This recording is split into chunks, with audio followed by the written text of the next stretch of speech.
You missed that one. Try another. The Video Game Awards.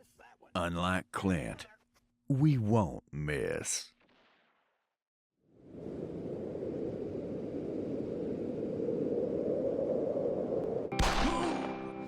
My Son Award for Biggest Disappointment. The nominees are Star Wars Battlefront Classic Collection,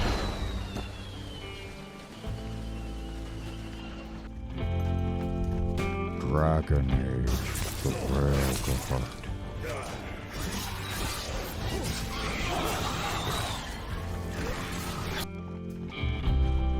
Homeworld 3, Group 1 is in trouble. Intel called it. Ambush! Dragon's Dogma 2,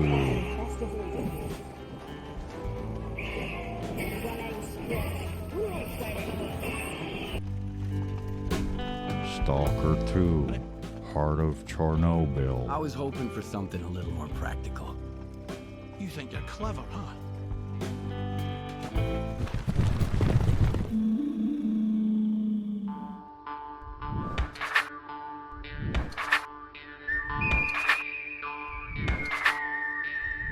Dragon's Dogma 2. V was really looking forward to this one. Last year's winner for most anticipated game and a sequel to one of our classic favorites, Dragon's Dogma 2's underwhelming release really hurt some of us. We had big expectations for this sequel. We played the first one, replayed it with the DLC expansion, even tried to get that Japanese Dragon's Dogma Online account going to get a bit more of that sweet, sweet monster climbing action. But this was a proper sequel that we'd been waiting for since 2012. And it blew. The game ended up being this weird side grade in comparison to the first. Some vocations were brought back, some were not. Some new ones added, though all dubiously balanced. There's a weird lack of game variations, even less so than the first. The whole game felt like a half-finished project rather than a proper sequel, which also explains why the game ran like ass on release. Weird technical decisions like CPU-based rendering only on the main city, the decision to render all around the character's area instead of just the cone of vision in front of it like most games. If anything, Dragon's Dogma 2 was the prelude to showing that the RE engine might not be the best engine for open-world games. That ominous thought now circling the heads of Monster Hunter fans.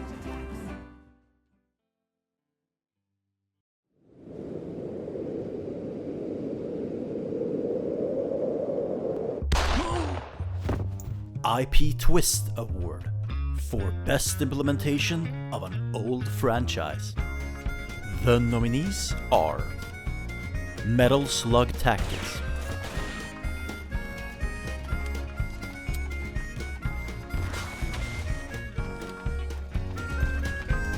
Warhammer 40K Space Marine 2,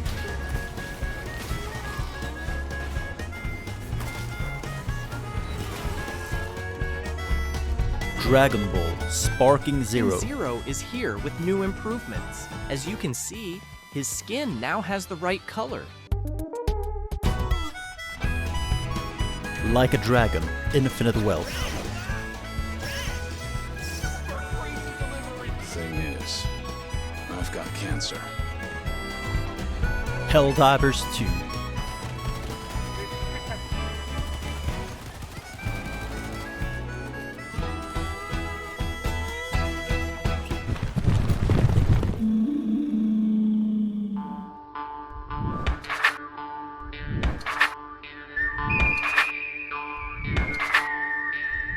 Helldivers 2.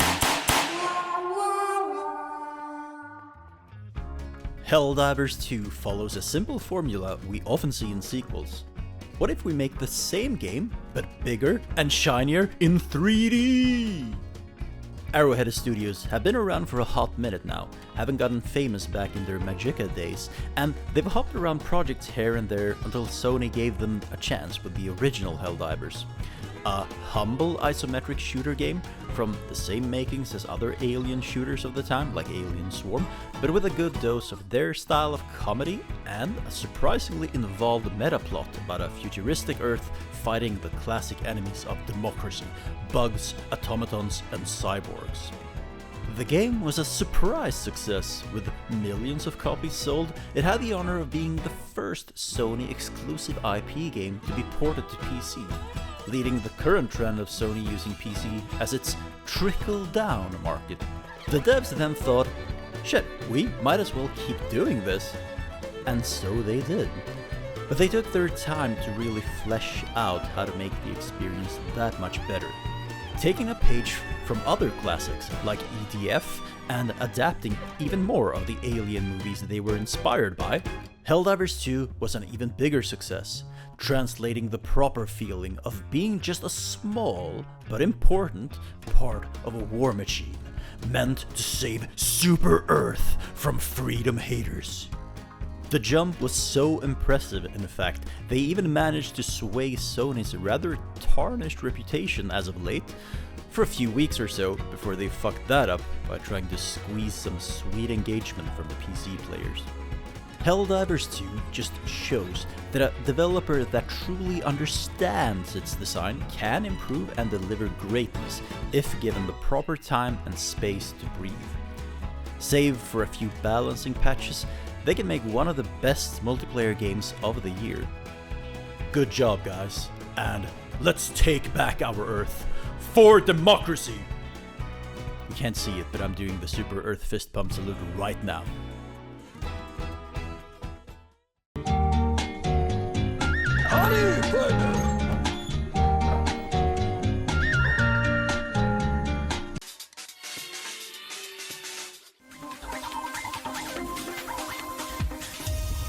VGA exclusive premiere.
Aesthetics Award for Worst Visual Aesthetics.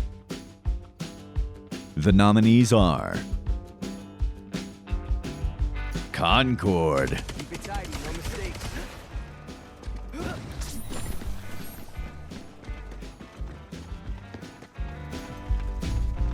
Dustborn,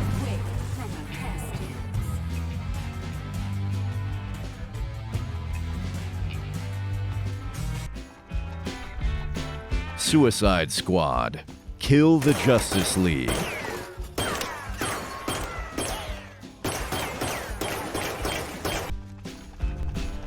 Dragon Age, The Veil Just giving Guard, it back and helping the sick. You need more to study. Yes. The outgrowths, the blighters.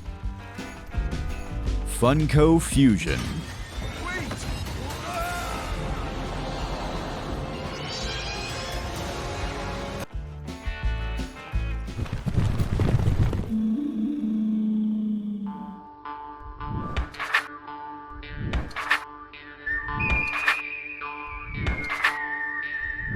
Concord.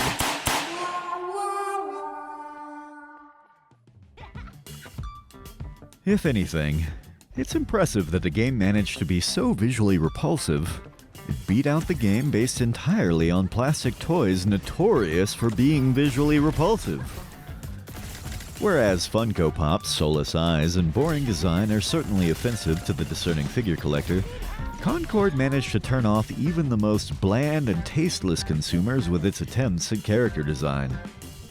Puffer jackets, ham beasts, football armor, clashing color schemes, a literal trash can, and of course, who could forget Baz?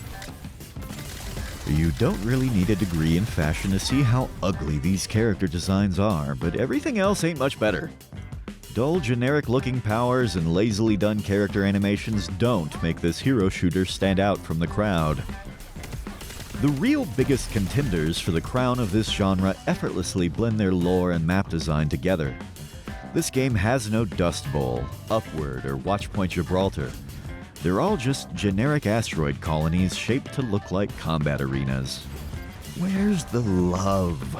Where's the hidden storytelling written on the walls of a cafe or anything to make these maps less lifeless than the space in which they float?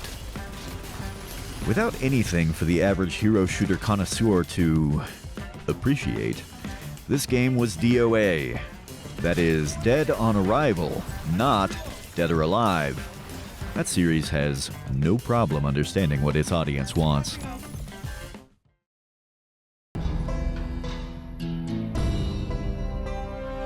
Who says you shouldn't bring knives to a gunfight?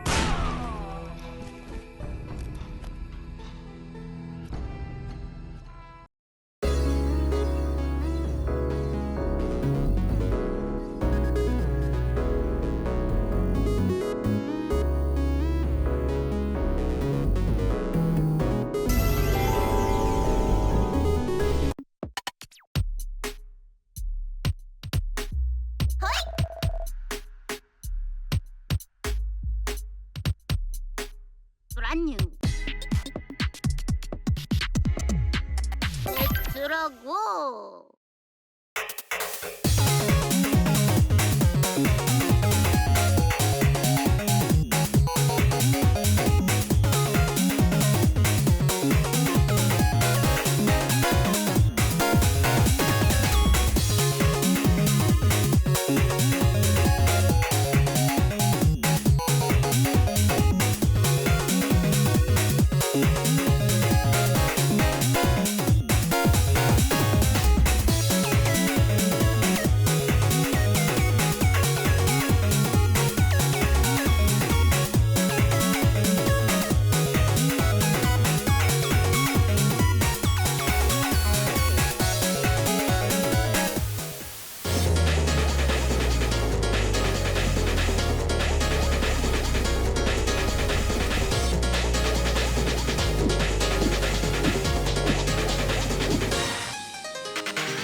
Vanillaware never ceases to amaze with their trademark visual style of absolutely gorgeous 3D to 2D sprites, washed over with a soft haze to give it that old-timey quality. Taking charge this time is Takafumi Noma, who goes a bit less ethereal compared to past titles, but makes up for it with a large variety of unique designs for each faction and adds character-defining details in a unit's special skills during combat. Speaking of the units, even in their tiny overhead forms, they're bursting with flair, alongside the ornate UI which gives a little too much visual information, but hey, we're not complaining. Traversing small armies across the different maps is going to take up most of your time, so they made sure that the overworld was as good looking outside of combat as it is inside of it. Towering fortresses, ruined structures, and mountainous barricades all dot the path forward, sprung up like a children's medieval pop-up book. While overhead, shadows of clouds sweep the battlefield and a light fog rolls in from the edges of the screen. But, true to classic Vanillaware, the one detail they put the most attention towards was that luscious, voluminous, mouth-watering food!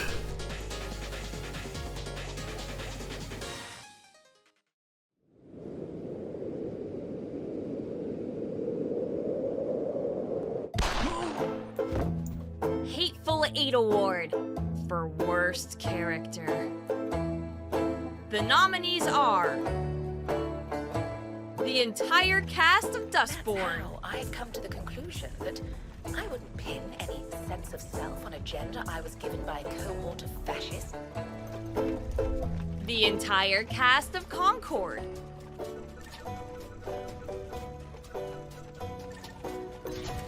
Me and my crew. The entire cast of Suicide Squad. Kill the Justice League.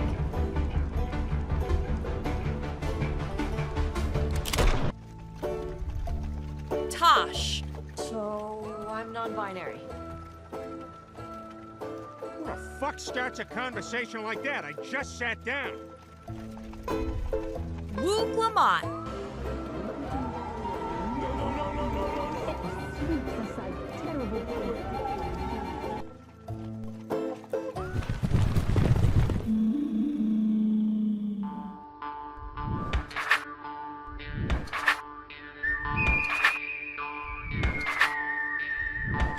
Tosh.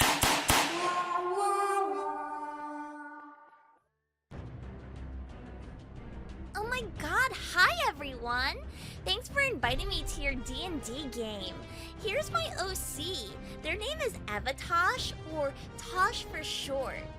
Tosh is young and headstrong and very cool, and also a dragon hunter.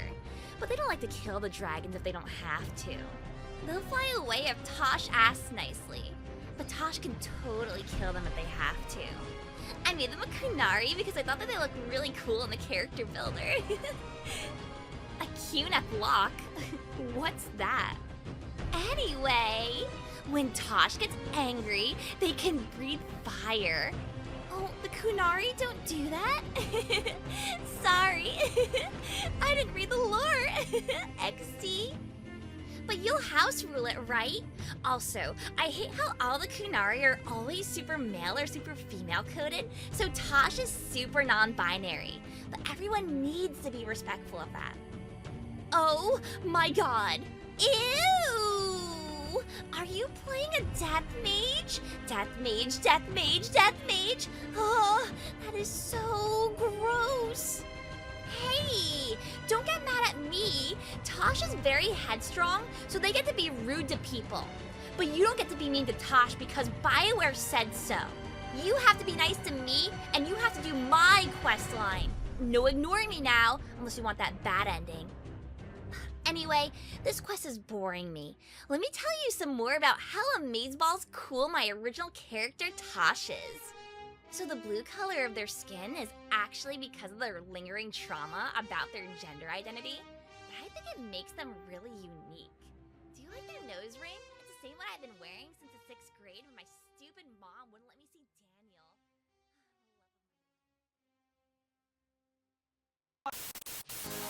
Whoa, Tony Gastadian here!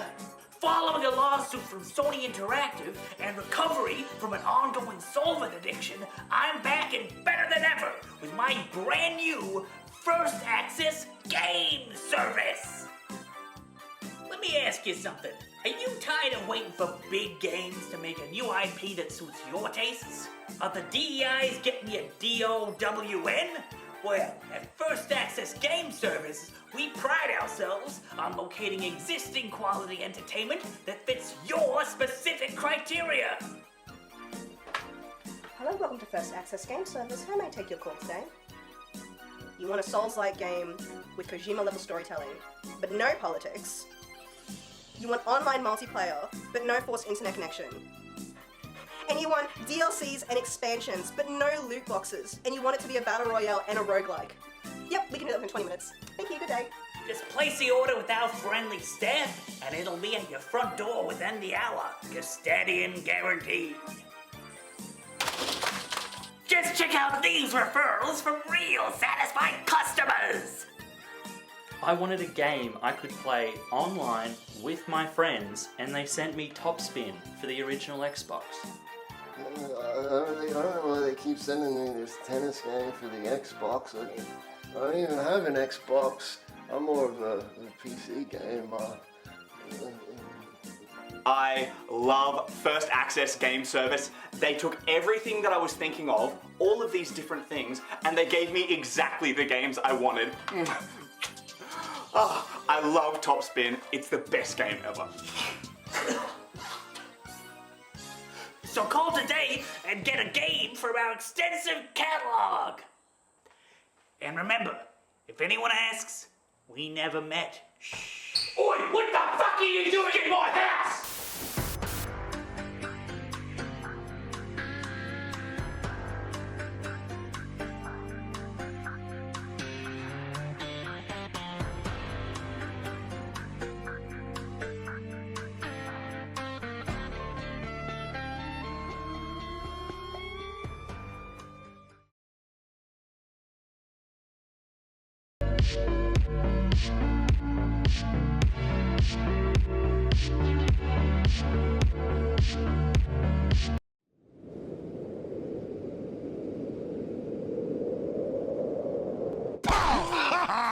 Hate Machine Award for Crimes Against Gaming.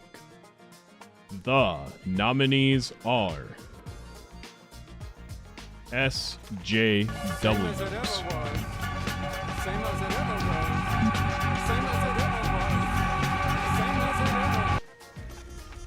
Gotcha, You accept the losses, no matter how bullshit they are on the river, you just accept them, and you eat them. DEI, Miller Lite has been scouring the internet for all this shit and buying it back so that they can turn it into good shit for women brewers. Literally, good shit. Micro Transactions,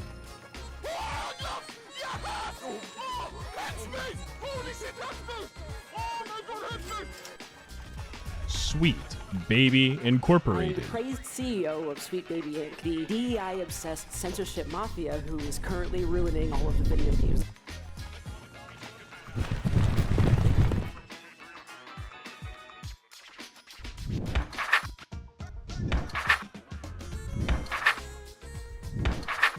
DEI,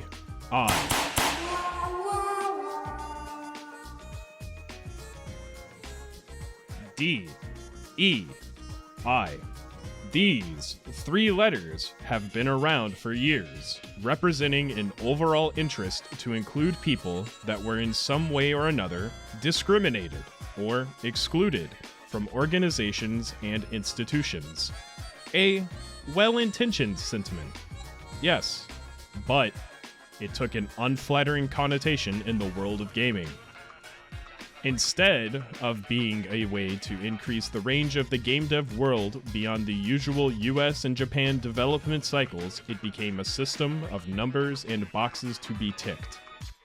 It became, instead, a gauge, defined by some supposed gaming experts to define if a game is viable, from an investment point of view and as a product in and of itself. As a concept, it was gamified and abused by people that don't really care about improving the industry, or even the people this trend was supposed to support. It became a tool for consultants to strong-arm developers and publishers into adding superficial aspects of inclusivity and empty representation in lieu of actual gameplay and writing quality. It was pushed by people that don't enjoy games, don't care about games, and won't care about games, being put on a pedestal as the single most important measures for their investors. Of course, we saw how terrible that idea was. AAA games, particularly suffering from a sudden bout of blandness and generic writing, all the same safe milquetoast mix of carefully researched aspects that were meant to attract the widest public by being as inclusive as possible, always thinking they would reach the maximum percentage of the market share, but to no avail. Lists were made to help people avoid games that had said consultants involved. People started to just ignore said big releases, leading to some of the biggest commercial failures in gaming history so far. With DEI in gaming finally starting to die down, we can at least have a laugh with the fact that it was so terrible at doing what it tried to do that new devs from around the world, even in AAA, like with Space Marine 2 and Wukong, got more attention. Everybody's eager to look away from the beige wall that are DEI games.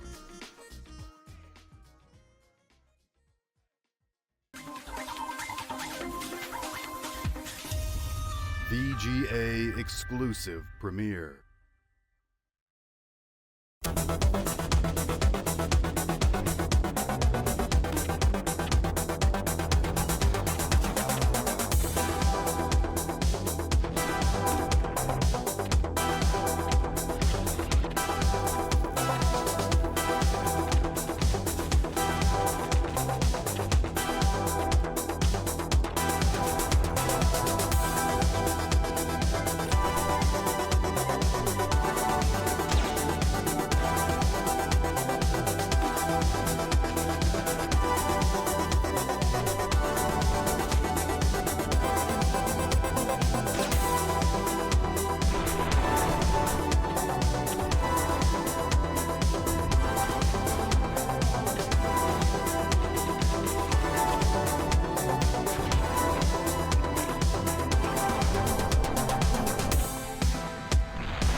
postman and gave Carlito chocolate. A letter from his uncle in Vladivostok. Many Russian questions Carlito didn't know. A family reunion, Carlito has to go. Ichiban Kasuga. My advice? You put that down and get yourself over to a hospital. Actually, we could even take you. Captain Titus. For the Emperor! For the Emperor! Shadow the Hedgehog. Discovering the secret of my past will be nearly impossible. I'll take those odds. Kazuma Kiryu.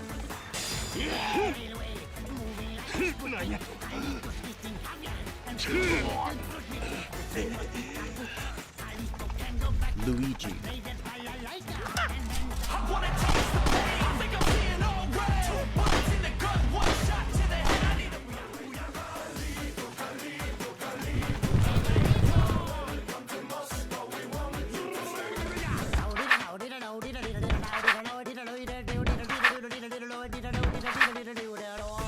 Shadow the Hedgehog.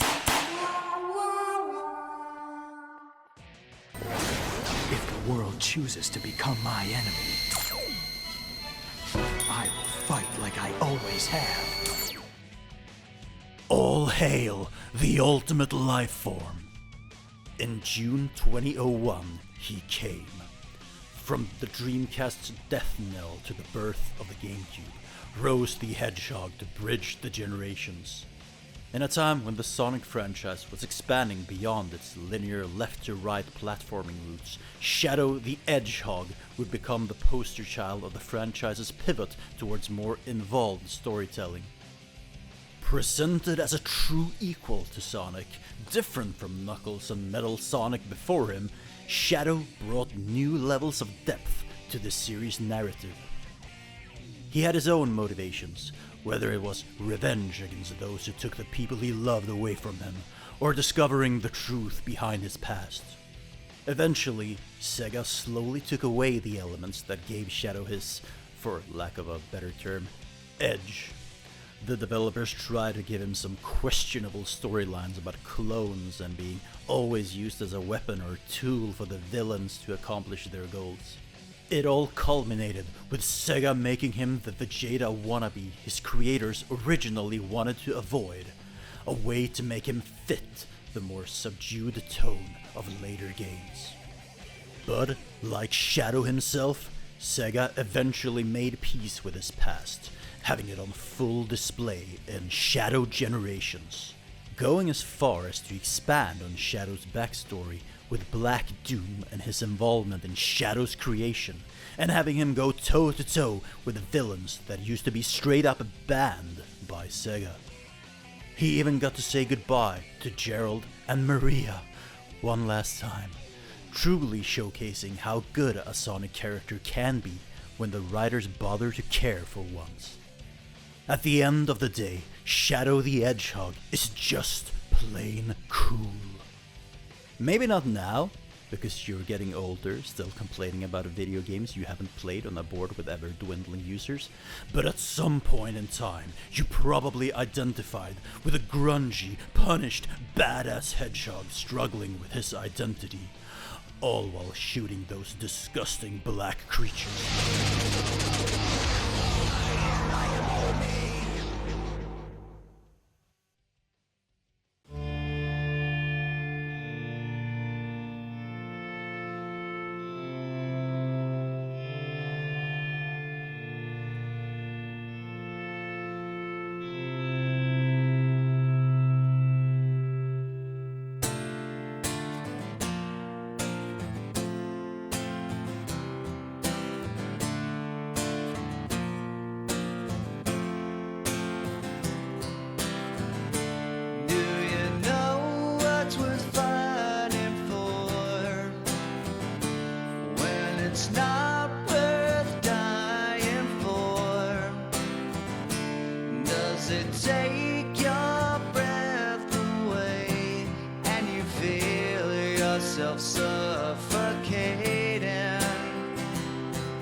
F2P Award for Best Free-to-Play Freeware Game of All Time. The nominees are Yume Nikki,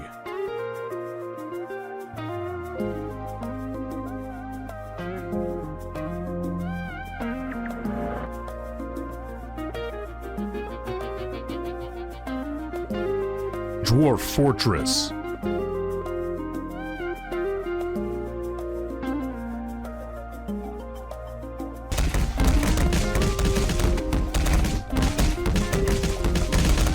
Katawa Shoujo,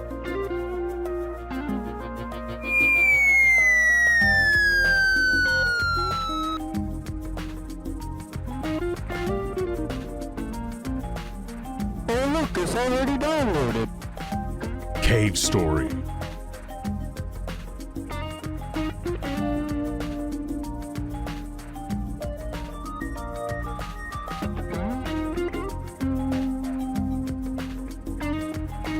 Barkley, Shut Up and Jam Guided,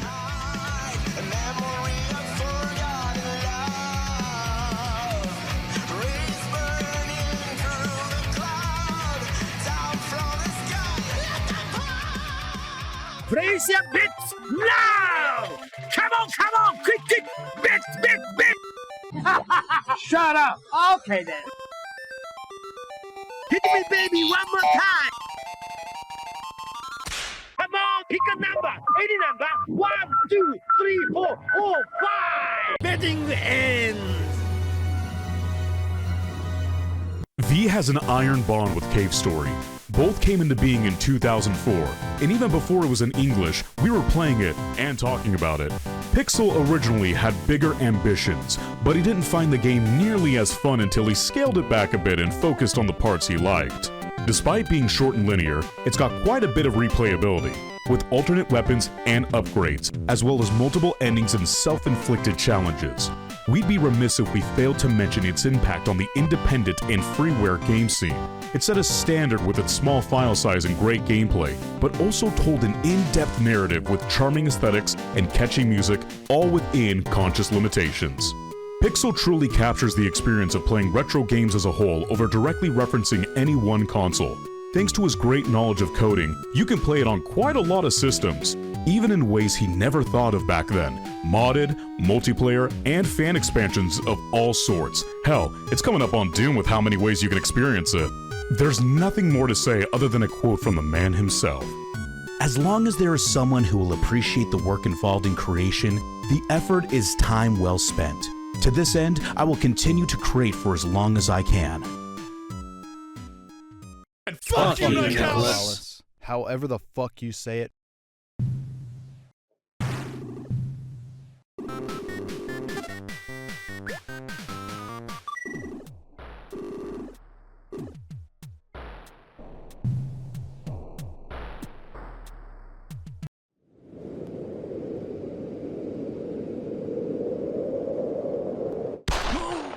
Gone Too Soon award for a game you loved that you cannot officially play anymore. The nominees are Warcraft 3: Reign of Chaos,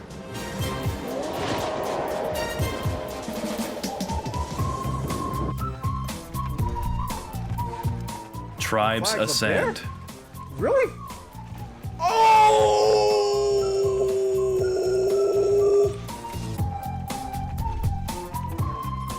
Unreal Tournament,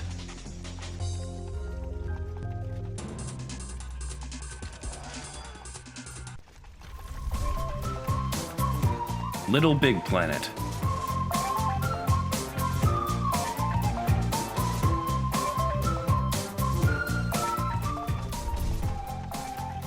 Club Penguin,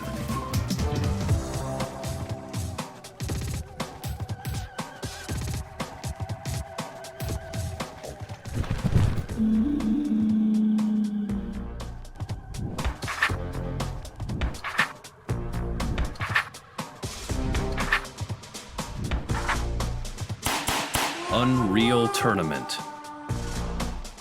Unreal Tournament, one of the granddaddies of multiplayer shooters, right next to Quake. It's hard to say much about the game since it was such a ubiquitous part of the early online gaming world. We all remember the flat cannon bounce shots, the classic sound of the razor-sharp saw blades. There's not much else we can say about it if you weren't there to experience it. And for many years, you couldn't. Officially. The Unreal Tournament series grew and expanded through the years with new versions like 2004 and UT3. But with the success of the series also came the success of the developers and the engine powering this whole thing, the so-called Unreal Engine. At some point, Epic figured out that making games was too much of a hassle and started to just sell the engine they used to other devs. As the Unreal Engine grew in popularity, Unreal Tournament grew more and more forgotten. GPUs and operating systems developed and soon playing the original game were becoming obsolete and less viable for the average consumer. There was a spot of hope in 2014 when Epic Games decided to try coming back into the industry, get back to their roots. They started announcing a new Unreal Tournament in the works, alongside a MOBA project and even a small zombie defense game known as Fortnite.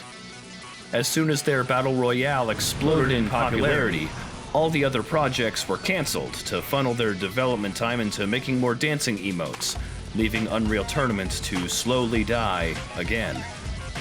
Ironically, it was due to the consistent effort of fans that the original game was still around to be played. If Epic wasn't willing to take money for it, fans were more than happy to keep it alive behind the scenes. We are aware that there was a recent approval from Epic towards the efforts of fans to make the original games freeware, but that only stands as a reminder that if not for those fans, this game would have never had a chance to be playable again. It was gone too soon, but luckily, it came back. We can only hope other titles nominated for this award can get that same support sometime in the future.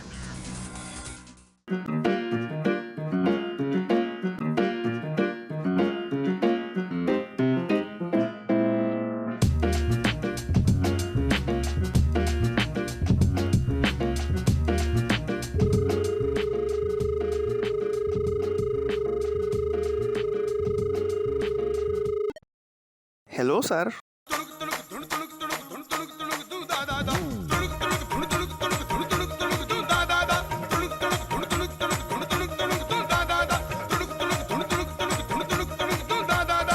So, I'm non-binary. Who the fuck starts a conversation like that? I just sat down.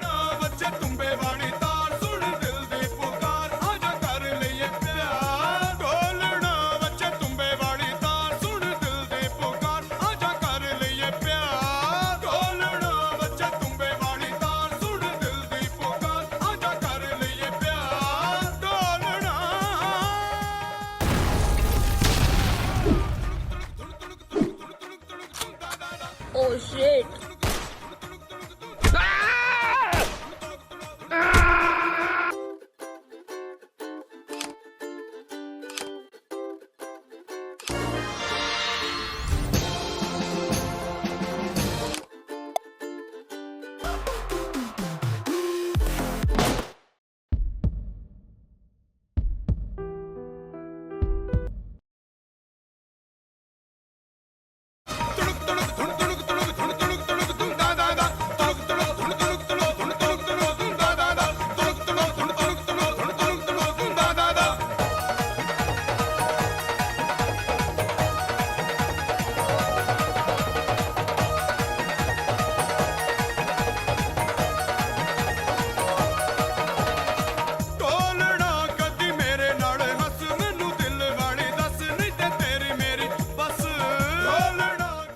Hello V, and welcome to the 2024 Vidya Game Awards.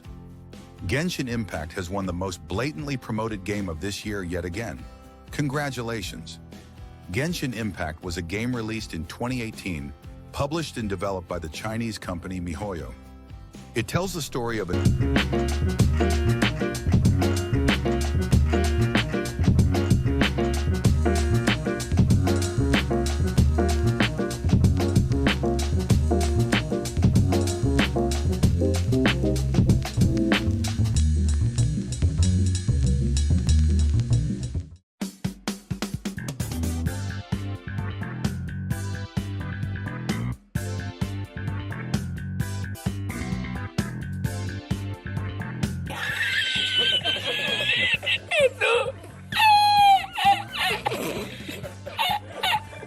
All right, good to see you. My name's Farmer Jack, and I'm here to show you how to milk a cow.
Oh boy! The PS5 Pro XL gained one new shit pixel per teraflop, so the hairs on Joel's ass crack now reflect off the morning sun. Better remaster The Last of Us again? Seriously, Druckmann gets one whiff of success and now he keeps rubbing our noses in it, thinking he's some god gift to changing the video game industry. He has to hang to his success, since the second someone else gets his material, they improve it so much. People end up forgetting he's involved in any way, like the HBO TV show adaptation. The one thing that brings all of this together was a fresh new idea. These publishers really think we're just going to buy the same regurgitated bile just because the first time around it was a gourmet meal. Look, I've got over 200 games in my library on Steam, and I know there's all those jokes about how we're never getting around to actually finishing any of them. But at least I haven't played them before. You think I actually want to play a linear story-driven game that treats the audience like filth once alone, let alone twice? Fuck! Maybe with PC mods I can turn Abby into Shrek or something so she can strangle Eli as Hatsune Miku. See, Druckmann, that's what real art is like! Thank you. That's a good speech. Fun fact, 10 years ago, this was the first award I worked on when I first joined the VGAs, and it's the last one I had to do before I started rendering the entire show. So thanks for tuning in, V, as always, and yeah, fuck you.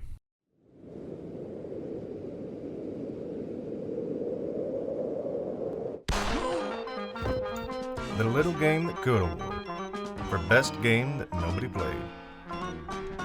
And the nominees are Rabbit and Steel,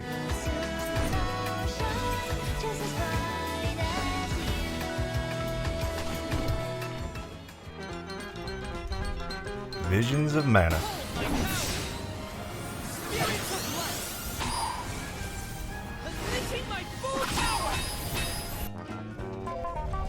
Dr. Robotnik's Ring Racer,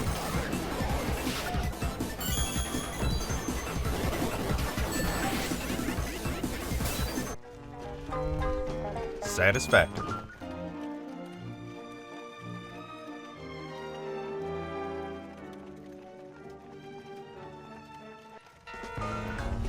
Rise of the Rona,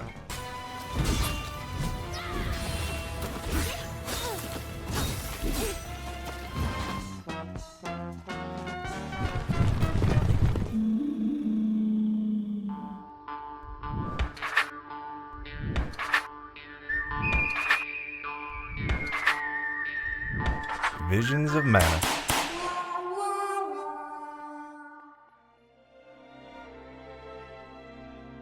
It's not always easy for a niche series to stay up to date over 30 years after its first game. Visions of Mana faces that trial boldly, blending elements of older games and newer games into a work of art for the eyes and fingers. The class and skill systems allow for players to customize characters further than ever before, with weapon movesets that surpasses the series' best. Taking advantage of modern hardware, the world is large, lush, and full of nature, and unlike certain contemporary games, actually rewards exploration with plenty of secrets in the forms of extra skills and dangers with named bosses. True to Mana tradition, the story has an emphasis on love and sacrifices. Tragically, Uka Studios put all their love into this game only to be sacrificed the day this game released. They may have known this was happening from the start, which could be why there's several different callbacks to beloved past titles in the form of costumes, series favorite characters, and bosses to fight. This honestly may be the last time we see the Sword of Mana in full splendor, but the series' influence can be felt in many other developers and games. Much like the Mana Tree's sapling sprouts in the end, its legend will never truly die.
PlayStation, nigga! To being on PlayStation, the fulfillment of a lifelong dream of the last 6 or 7 years. Excuse me, sir. I'd like to return this crown. What? This ain't Walmart, nigga. Ain't no return policies, no motherfucking exchange. No. It is defective. Look, it's all burnt up. Look, singed around the edges. There ain't nothing wrong with this crap. If you don't give me some new crack or a refund, I, sir, will take my business elsewhere. You motherfuckers get away from me!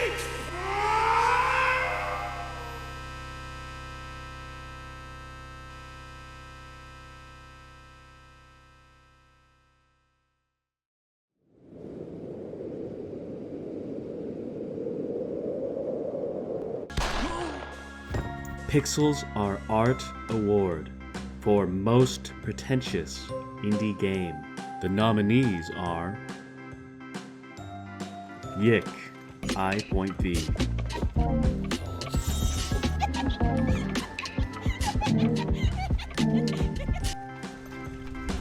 Dustborn. We chase the ghosts in the mean machine. Life is Strange. Double Parallel exposure. to this one. I can. Mouthwashing.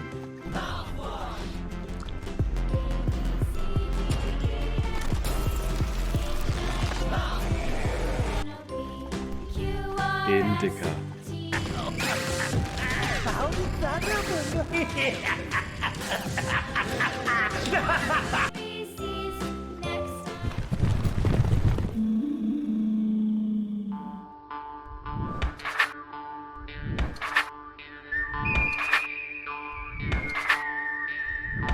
Dustborn.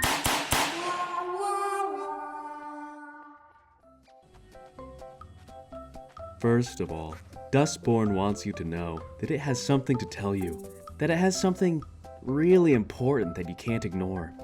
The game is just incidental. Did you miss some chords in that rhythm game part? Don't worry, the plot accounts for that and makes sure you can experience the rest of the story with no repercussions. Here we go again. How about some exploration? Big comic book letters pointing the way to go so you don't miss anything. What about combat? You can just skip it all, down to the final boss. Who cares? Here's what they want you to focus on instead. A group of incredibly unique and diverse characters, all being repressed and hunted by governments that despise them for being who they are. Harmless mutants that force people to do their bidding just by talking, which the main character does several times through the game. But she feels really bad about it, all to escape the hell of being a gig worker in super high-tech California. Please give me a hint. I'll be honest here. The point is muddied when the game clearly is a massive soapbox for the devs and writer to tell you what they feel is important to talk about. Concepts like proto-languages and issues as deep as don't listen to misinformation or minorities and robots are people too. It's a desperate plea from someone that probably never had to struggle with any of these issues the characters of the game experience. But it feels like they really need to tell you how important they are. If not for the Norwegian government funding behind it, this game could have easily been a shitty demo on an itch.io game jam, since it certainly has the same amount of game design depth as one of those games. We say, just leave this game in the dust. Please come inside.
Heavy machine gun.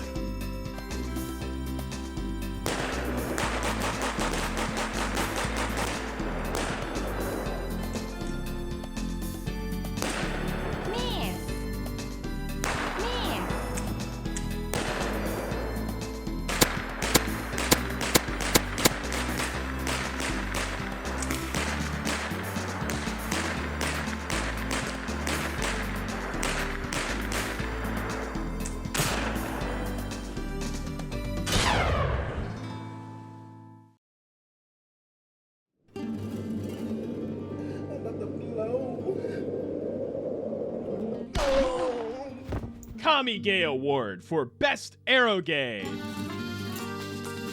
The nominees are Winter Memories,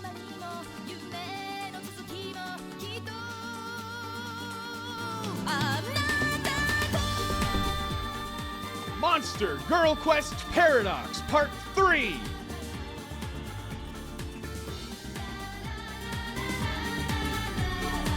Living with Sister Monochrome Fantasy,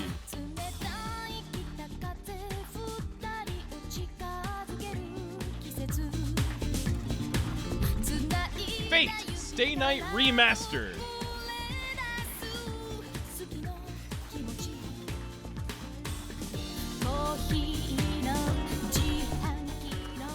Working Sakuya,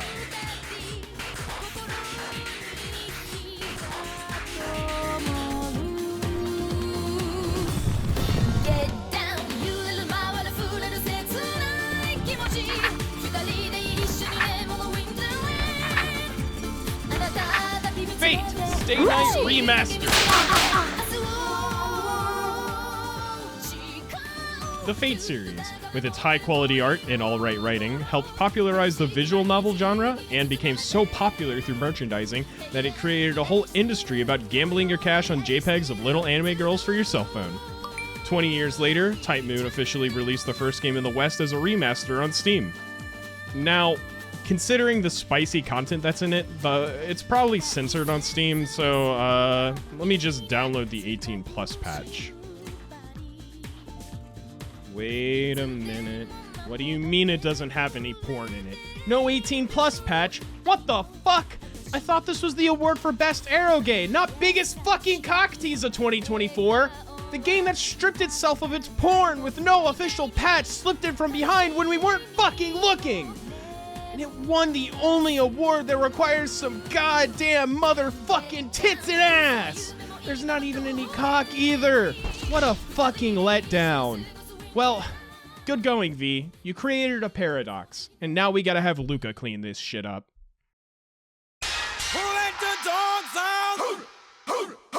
It's been a long time coming, but it finally came. The conclusion to a colossal story that's not just 3, but 6 games long.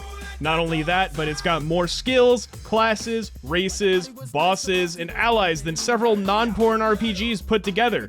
It even has side quests that influence other side quests. Oh, and there's H scenes aplenty as well. So many you likely won't even see them all. But honestly, this story is so crazy your brain will probably fucking explode before your pants do. It's great, go play it from start to finish. All routes. If you're lucky, you'll finish by the time the 4th path is released. Ideally, we'll try and avoid this winter situation again, and if not, we can just send a pregnant robot back in time. Things will work themselves out. Probably. Oh, and one last thing. Don't punch your daughter.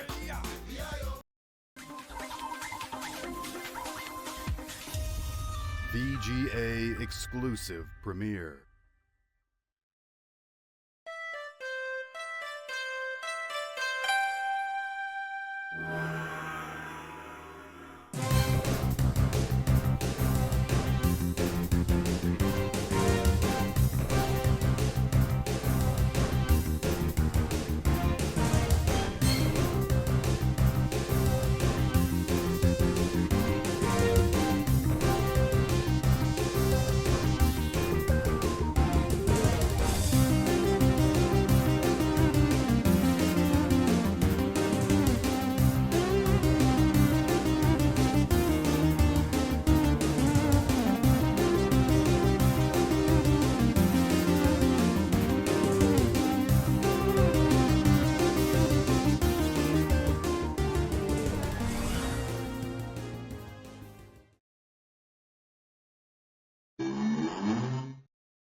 I'm gifted to show how I really feel about myself, dude. And that's why all these streamers talk so much shit about me, because they don't even act like their true self, bro. If I was my true self all the fucking time, I would literally get killed. I'm not kidding. You look at fucking Martin Luther King Jr. You look at fucking all these people that really could have changed and really moved the world. They got fucking killed, bro. I'm trying to tell you something. So half the time you just want to give in, bro. You just want to say, fuck it, bro. You don't want to fucking be like that anymore. They don't want us to fucking win, dude. They're trying to suppress me and shit. Yeah.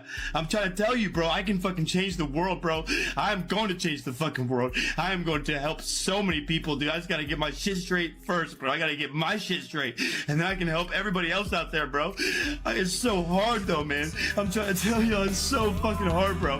But I will get my shit straight and I will fucking help people, bro. I'm trying to tell y'all, bro. I'm trying to tell y'all, man. I will change the world.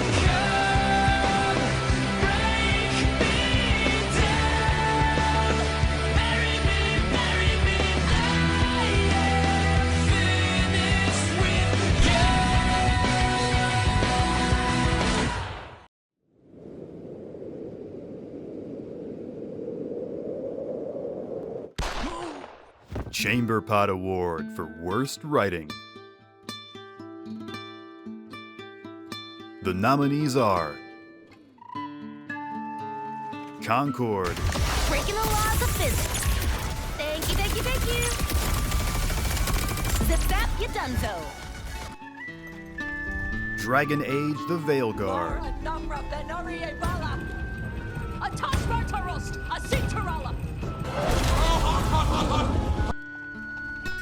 Dustborn,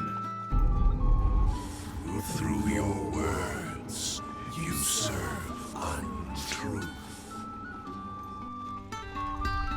Star Wars Outlaws, I heard you're the best shot on the planet. Oh, and you want to be second best? Now is not a good time. Suicide Squad, Kill the Justice League. What do you think you've accomplished? It won't stop us. Chat, does this guy know?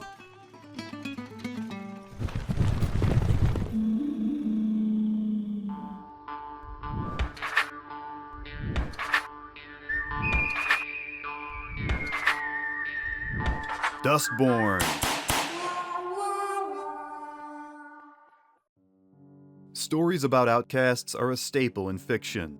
A person or group that is unfairly mistreated, rising to overcome the obstacles society creates to eventually become respected or accepted in said society. It takes lots of effort to screw up this formula, which Dustborn manages to do with flying colors. The characters in Dustborn might as well all be the same.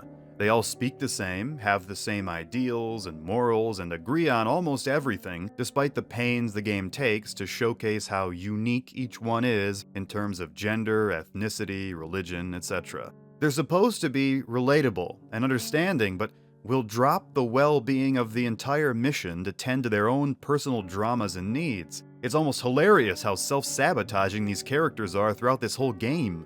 The group has to escape a bar so they don't get captured and possibly tortured by the police state. Oh, wait a minute, darling, I need to flirt with this barman first. Not even the few decent characters they add at the very end of the game make up for how self-centered most of the main crew is towards the beginning of the adventure. And the main plot itself isn't that much better either, with the main character fighting physical manifestations of fake news and misinformation, just doing away with any semblance of subtlety or allegories. It tries to have this weird lore about language shaping power or some bullshit, but it's way out of the writer's ability to turn this idea into anything entertaining and thought-provoking.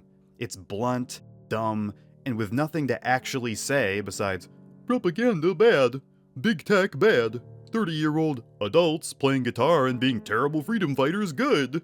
It's a complete waste of a premise that could be remotely interesting if in the hands of someone willing to do some more in-depth research. Better yet, go talk to actual minorities in this social fringe beyond any of the ones they read about online using social media.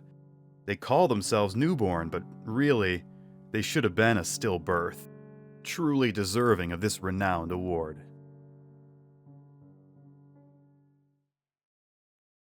Raziel swore he would be back by supper. His meaningless errands would constantly throw me into confusion. As why would he need to traverse the lands in order to acquire such trivial ingredients for his concoction? Did it all have a deeper meaning? Was this an attempt of his to overthrow me? I could not fathom his mind, and yet it still rested in the back of mine as an ambient sound I could not drown out. Perhaps it was not me he tempted with this challenge, but fate itself. The possibility struck me as the eons burned away in the oven. Was this another of Mobius's plots? Had I unwittingly stumbled into his bidding by something as simple as what had seemed at the time an irrelevant transaction into what ended up being another step towards my inexorable fate? Had not I instead chosen for the brownies, would events have transpired otherwise, the timeline adjusting itself again to avoid an unbearable outcome? The stench of it all assailed me through unknown means. And behind it all I could hear Kane's mocking laughter as he dangled the answers to my culinary paradox, as if to torment me, forever spurring me on in his own twisted game. I sat upon my cushioned throne, gazing into this black box, spewing its ruinous contents. Raziel's despair, magnified by my interruption, was a scene I relished, but none of it mattered. It would take him over a millennia to realize that this ordeal was ultimately orchestrated by me. All of Raziel's trials upon the common market, and my minor challenges of his petty craft were merely small, intricate plays in a greater game. For all of this would culminate in something far grander than his visions allowed him to see.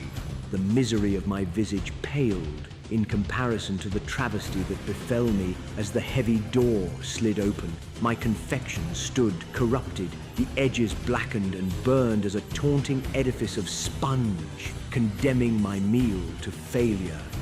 Was I locked on this path? An unending cycle of poor desserts? Did destiny demand my palate go unsatisfied? Some preordained misery in place millennia before even Kane's birth? It was at that moment that my thoughts were interrupted by the intrusion of the voice of Kane himself, who had often condemned my attempts to alter my culinary destiny. Do not meddle in the eclairs of men, Raziel.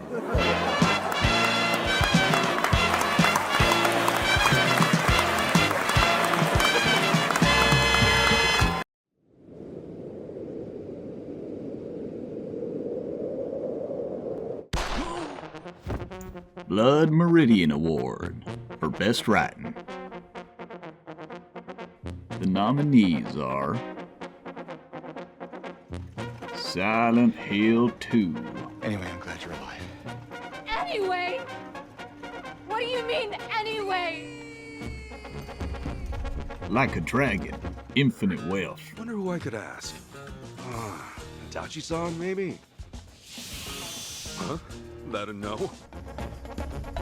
Metaphor, Re-Fantasia. Galaga, please be nicer to me! Hey! I'm your fairy guide, not your fairy godmother. Mouth-washing. I'm the captain. I'm the captain. And I hate my fucking life. Unicorn Overlord. だがまあ、いい夢を見れたぜ。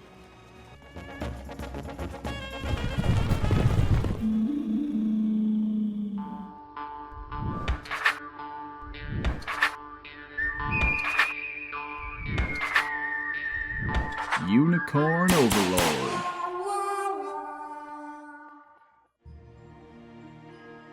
After the mind-bending, non-linear story that was 13 Sentinels, Vanillaware gave us more of a straightforward good versus evil story set in a gorgeous fantasy world. But that isn't to say that they skipped out on the fine details. Elaine might be one of the more generic strategy RPG protagonists. Amass a large army of friends from regions high to low, charm the woman or man of your dreams, and defeat a true lingering evil over 800 years in the making. What Elaine does do, however, is become a catalyst for the other characters' stories to flourish. The lands of Feverith are teeming with ashamed princes in hiding, deep and magically imbued underground cities, harsh blizzards concealing feral men turned beasts, and a grand scheme to keep the orthodoxy of the church from losing the people's faith. Desperation creates these tragic figures, scrambling to gain back the region taken from them by an ancient race still clinging to this world without eternal rest. And behind it all is the last surviving member of his race, allowing the torment of those shackled souls to warp his psyche into reclaiming what his people once created. You would be remiss if you were to say that Unicorn Overlord is just a pale imitation of the Granddaddy strategy series founded by Shozo Kaga long ago. As Fire Emblem has lost its way in the current era, someone at Vanillaware decided to try and revive those roots and create a strong foundation for a new series to not only bring back the heights of once was, but venture forth with fresh stories in mind. It might be some time until Vanillaware tackles another game on this scale again, but we'll see what George Kamitani has been cooking up soon enough. And ideally, the writing will be even stronger than it already has been before.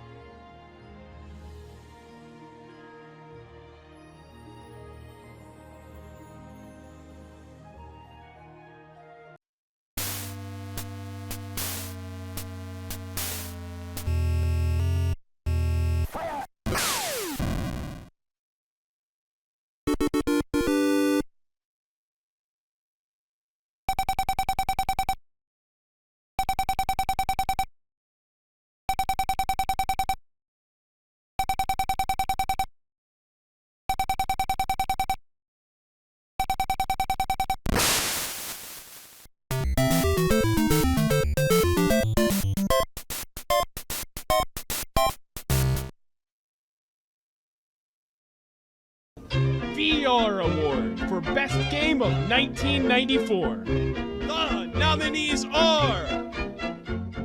Get everything else and play Doom 2 on your PC. No other game gives you the incredible realism, the 360-degree smooth scrolling, and explosive action like Doom 2. It's easy to start playing, but it won't let you stop. Doom 2, it will consume you. Mega Man X. All the bases are on. 西暦 2100WX 年、レプリロイドたちの反乱が始まった。もう一人のヒーロー。System Shock by Origin successfully weaves adventure and action to create a novel science fiction challenge. Marvel at the first-person, 3D, smooth-scrolling viewpoint as you jump, lean around corners, look up and down, crawl, and even fly in rocket boots. Donkey Kong Country.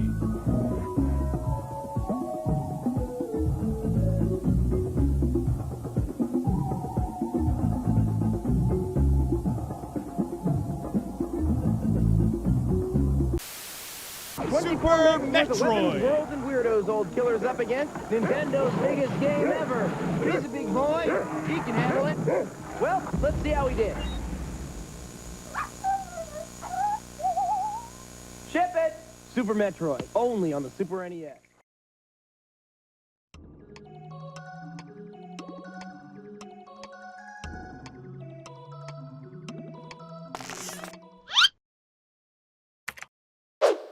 Go back! I want to be Doom 2!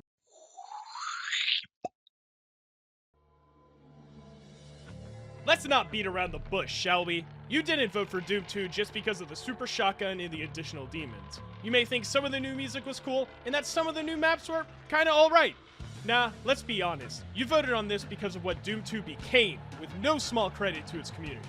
In its heyday, people were eager to play matches with others online in custom arenas, make their own WADs, and do all sorts of crazy edits, changes, and additions. As early as winter of '94, people are having holly jolly fun with snowball-tossing imps and Christmas WADs. With time, source ports even got to the point where they modify how the game looks and plays with things like higher texture resolutions and vertical aiming. Things would have never gotten to the point where they are now without the pioneers working on projects like Mid-Doom and GA Doom, which, among others, helped provide the foundations for what we have now with HUD improvements, networking, and enhanced modability for things like enemy AI and new weapons. John Romero also got in on the train as late as 2022 by releasing his own expansions with One Humanity and id Software themselves with an official expansion called Legacy of Rust in 2024. If Doom 1 was the foundation the community built off of, then Doom 2 was the insulation which heated their creative drives that much further. Hell, people have even been making entirely new games off of what Doom 1 and 2 have become. Who knows? Maybe even this very award is running on it. The fact of the matter is, Doom shall never die. Only the players. Ray Davis.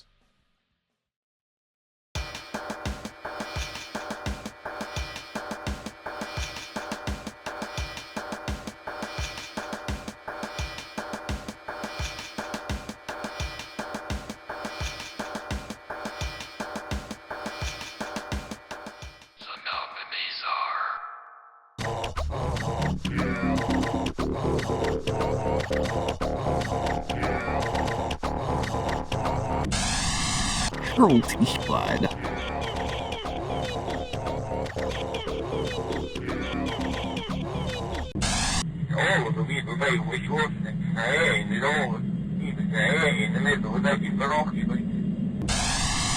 Alex.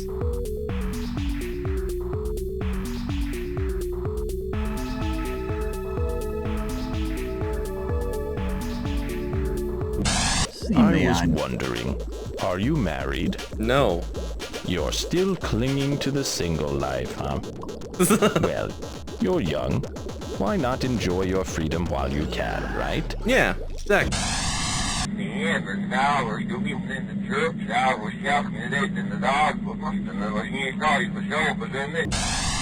You mean it?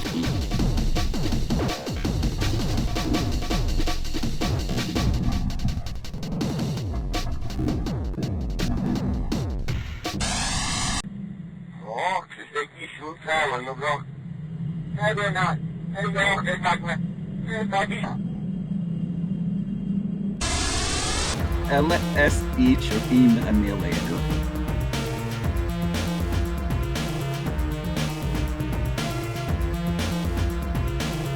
Here are your results.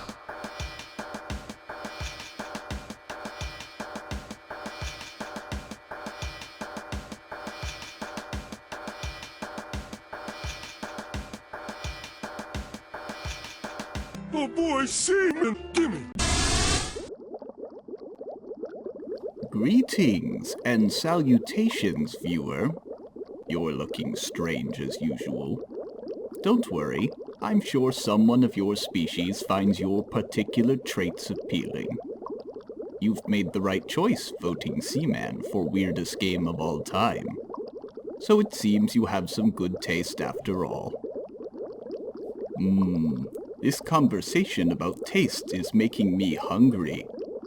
I hope you can supply me with some good bait soon.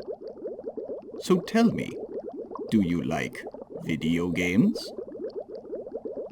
You don't like video games? But you are currently watching a video game award show, are you not?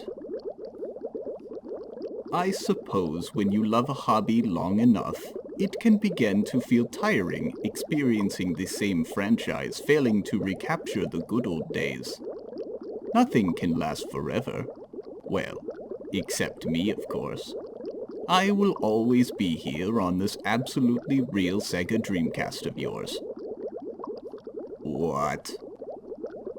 You're scared of the rise of AI? I assure you that my voice is perfectly natural.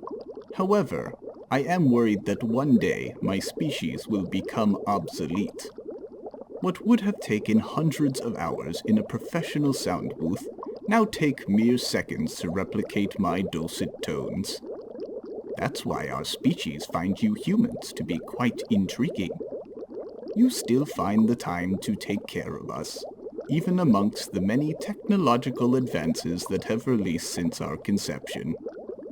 We certainly are happy to be watched over by an exceptional individual such as yourself. Now, if you want me to move that rock, you'll have to answer my question. A hydraulic press moving at 55 miles per hour pushes a cube through a portal. What velocity does the cube possess?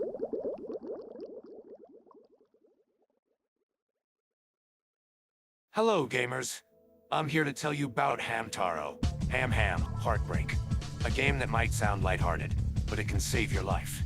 Hamtaro is our hero who wakes up from a nightmare where a devil-costumed hamster named Spat is breaking up families left and right. Spat is this sick commie sumbitch who has a vendetta against happiness. His presence is an assault on the soul. Spat doesn't need bombs or bullets. His weapon is the word, the whisper, the lie that turns friends into foes, the lie that turns brother against brother, divide and conquer. He exploits the smallest cracks in relationships and corrupts the heart. He's like a phantom pain for these hamsters, a constant reminder of the eternal wound in the hearts of the broken, a constant reminder of what can be lost. He seeks to break the bonds of our family, culture, and brotherhood. Just look what the hood tourists did to anime. This isn't just about hamsters. It's about us, the American people, under siege by forces that want to see our unity shattered. You, playing as Hamtaro, are not just playing. You are fighting a war for connection, for understanding, in a world where communication has been weaponized against us. The gameplay? It's not just puzzles. It's about re-establishing connections. You need to learn the art of hamster linguistics. Every puzzle you solve in this game is countering the brainwashing and breaking through the layers of lies, of propaganda. It's not just some simple game about hamsters. No, sir, it's got a bit more heart to it. This game is like if you combine Dr. Phil with Animal Planet. It captures a slice of innocence from the era of simple gaming.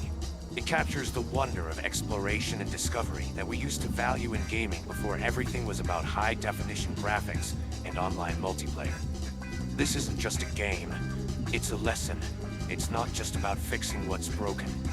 It's about fortifying the human heart against the next invasion of lies and deceit.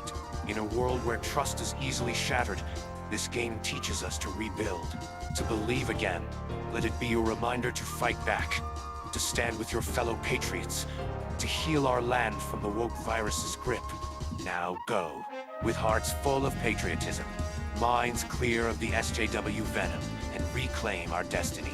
For we are not just players, we are the true liberators of this great nation. Some people don't want to wake up, but they will wake up when the time is right. My fellow hamster bro, we all gonna make it.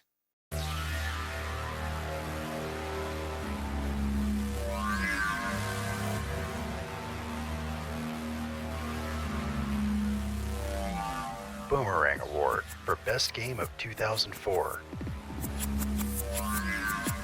Cave Story.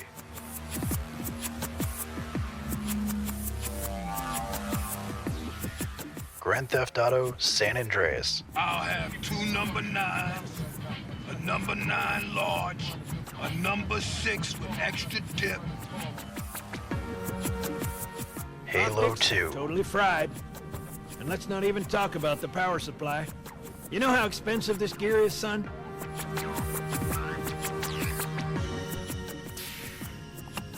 Tell that to the Covenant.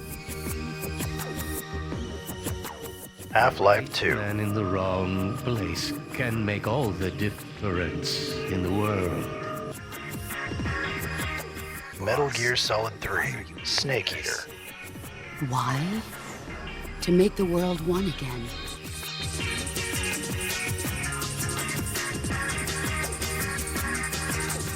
Metal Gear. Half-Life 2. Time, Dr. Freeman? Is it really that time again? What's this? A linear cinematic first-person shooter taking top honors. I thought V hated this shit. Nah, but seriously. It's hard to understate how groundbreaking Half-Life 2 was at the time. As the first game using the Source engine, its graphics and physics were something to truly behold. The new engine allowed for expansive environments and detailed character models that were the best of their era, especially since the code wizards at Valve had this running in real time on original Xbox hardware. City 17 as a location oozes atmosphere with its oppressive Orwellian society, which makes it all the greater that you, the player, experience a true hero's journey, evolving from a nerd out of water to an action movie badass that single-handedly brought down both Nova Prospekt and the Citadel. Thanks to Valve's innovative approach to game design, it feels less like a harrowing adventure to save an oppressed human race and more like a fun romp through a physics-based playground. Especially with one of the most iconic weapons in gaming, the gravity gun. A weapon so unique in its execution that even other companies at the time were left scratching their heads. Much of this tech was so impressive that it would be recycled and put to good use in Left 4 Dead, Team Fortress 2, and Portal, making this the genesis of Valve's golden age, on top of also bringing us Steam, the application that revolutionized the way online storefronts were handled. Somehow, Half-Life 2 and the Source engine have managed to stay relevant for 20 years now. Even kids who've never even played the game are still familiar with the character models and animations, all thanks to videos made with Garry's Mod. And just last November, Valve indulged us with a huge anniversary update to the original game. No unnecessary changes, just a bunch of improvements, bug fixes, as well as a full developer commentary highlighting all the little tricks they employed to make the world feel larger, the danger more pressing, and the adventure more immersive. And in this day and age, that truly was something special. Now then, Gabe, about that third episode.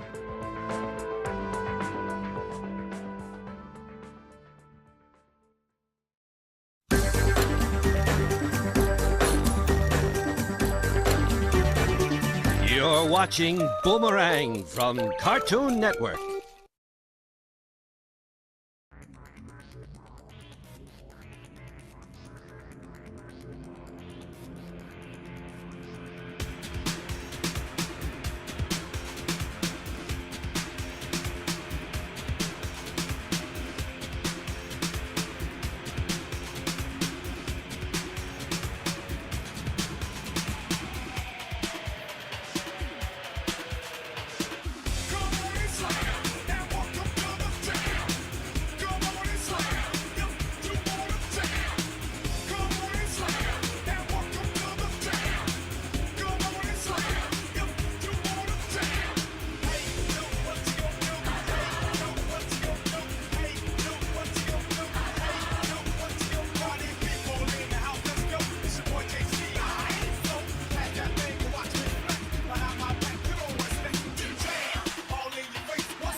Leading Madame's Award for Best Representation of Women.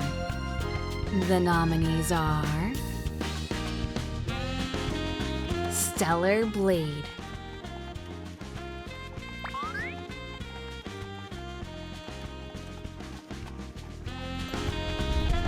Unicorn Overlord, the pure white of a wedding dress. You're really something, you know that? My Side,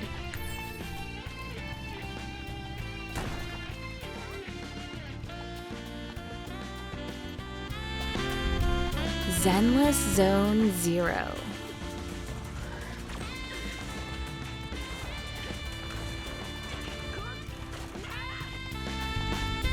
Marvel Rivals,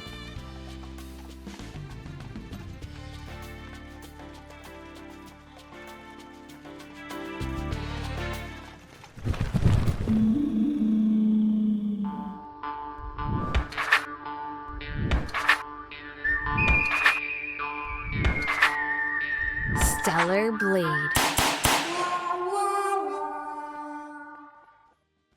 Some things never change.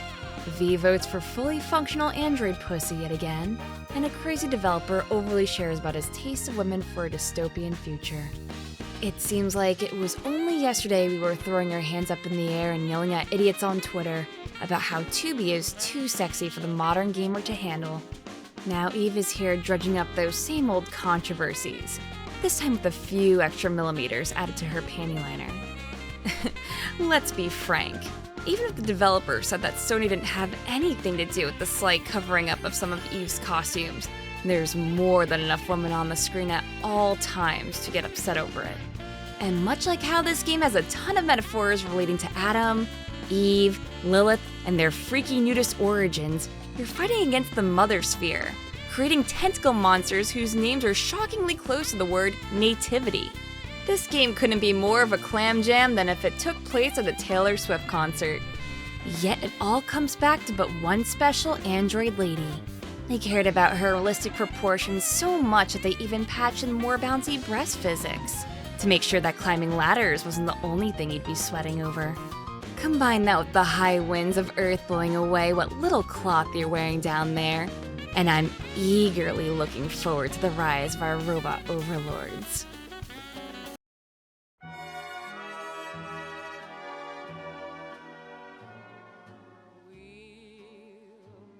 Again, don't know where, don't know when, but I know we'll meet again some sunny day.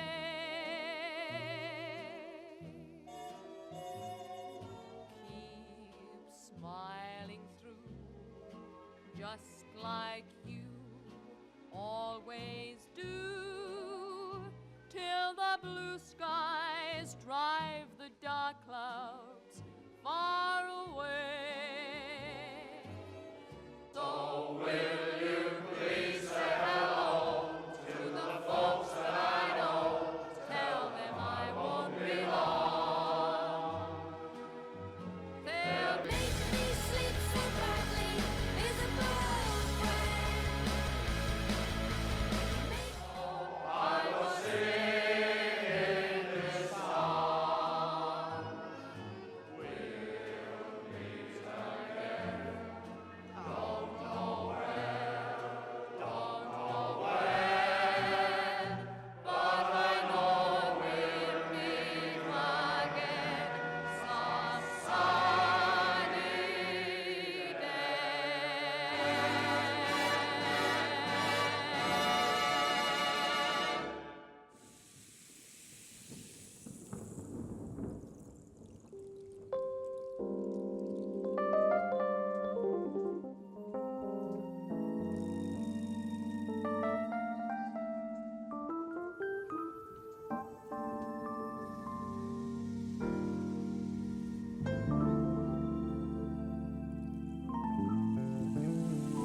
sunny day.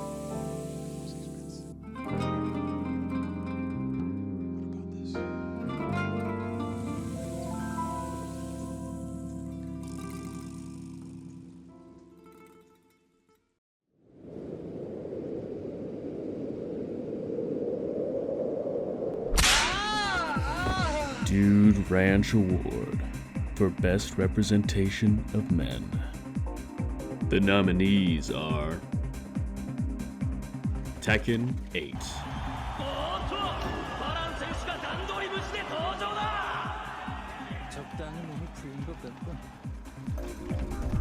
Helldivers, See exotic new life forms.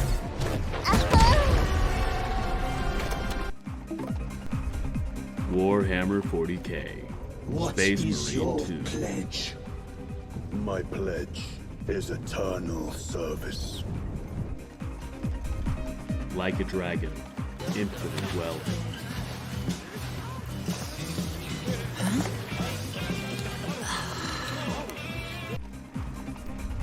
Sonic X Shadow, Chaos Emerald and I have a date with a Generations. monster.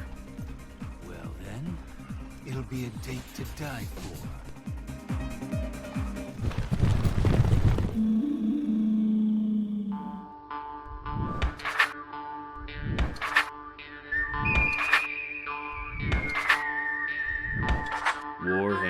40K. If you thought 13 years was a long time to get back into the oversized stompers of Captain, sorry, Lieutenant Titus, it's nothing compared to what he's been through in-universe after that bitch-made Leandros turned him in for no reason. Enduring a century of the Inquisition's hospitality, a stint in the Death Watch, crossing the Rubicon Primaris, and the fall of Cadia, Titus is back to face another planet of woefully overconfident aliens and heretics. This time, he brought along some of his boys to execute justice, because it's just not a blood orgy without bringing along a few friends. Together, they slay countless hordes of the unworthy, an act that turns privates into sergeants, and is considered a true bonding experience that links the hearts of ultra men. Whether vying for the attention of Big Daddy Calgar or not, Titus is going to rip through some assholes all the same, since his rank is not a measure of devotion, no. His goal has always been complete eradication of anyone who dares sully his Emperor's name. Because men really only want two things. One of those is to be a 10-foot-tall superhuman in a metric fuck-ton of steel, battling an endless war. And the other is using that time to restore your faith in your bros. Always save some love for your bros. Objects that I've shoved up my arse. Revolvers. Spurs. Cactus. Tumbleweed. Saloon door. Horseshoe. Wanted poster. Sheriff badge. Wagon wheel. Dynamite stick. Whiskey bottle. Stiff horse cock.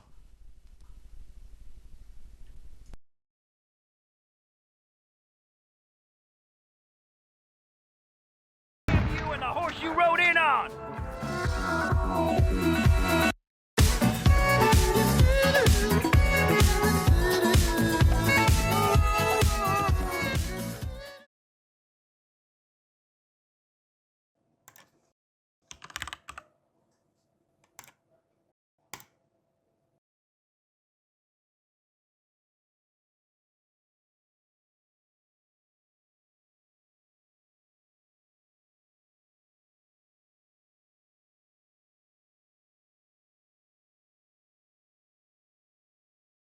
And the nominees are...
But I do believe things come to light by accident. When you remain gone, sounds like it's meant to be. Things fall apart. What matters at the end is how you left them all. Fire in my soul, fire in my heart. To achieve all the other side of thought. Oh, the journey starts from where we did first step. No one's sure what lies ahead before them breath. Stars maybe, bumps and jumps. We will be somewhere. Nothing easy, get off and go, get it go. Sometimes this journey is about the chase. All about the distance.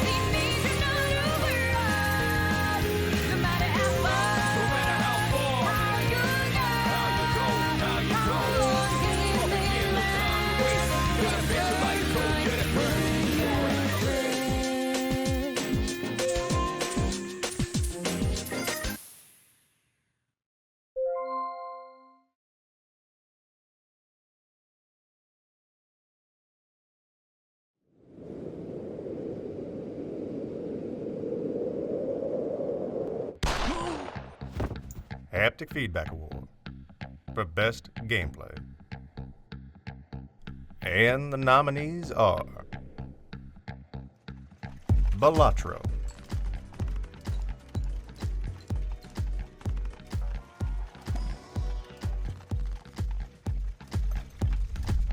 Helldivers 2,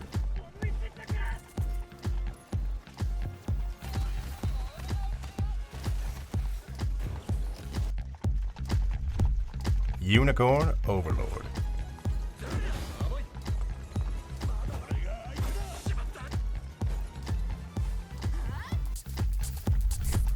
Elden Ring, Shadow of the Erd Tree,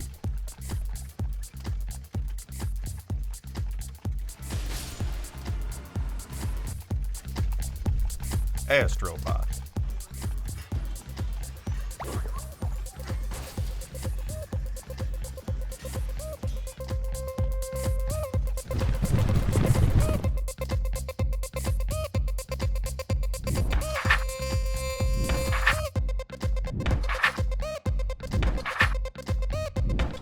Balatro. You weren't betting on this winning, were you? In an award filled with RPGs, action games, squad shooters, and even one game that runs the full gambit, you chose the flavor of the month that you can't get enough of. In a sea of card-based roguelite games that bog you down with characters, world building, and lore that you don't give a fuck about, Balatro cuts the bullshit and just gives you the gameplay. The simple mechanic of making number get big is what draws even the most casual of gamers. But the roguelike aspects of altering your loadouts and passive bonuses is what keeps them hooked. Challenges and limitations from the boss blinds appeal to the risk takers, and surviving to the end with the best score possible is what the hardcore types have been doing since the dawn of Vidya in general. All of these elements multiply off of each other to create an addictive game that can fortunately be played on damn near anything by damn near anyone. This city deserves a better classic card game, and Jimbo's gonna give it to him.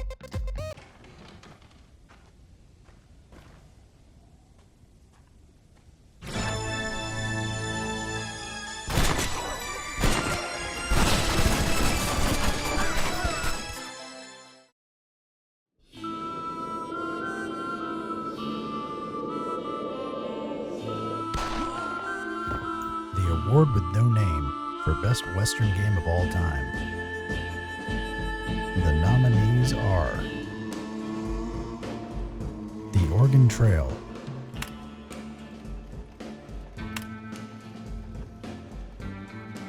Splish! God Hand,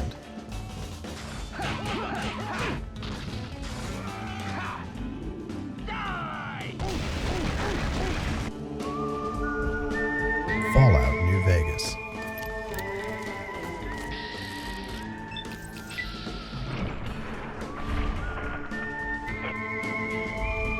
Red Dead Redemption,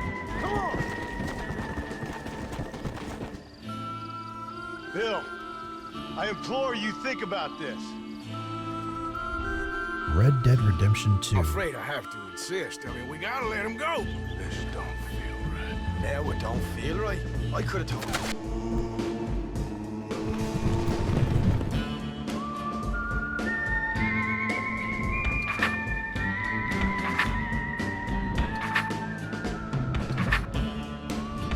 Fallout New Vegas.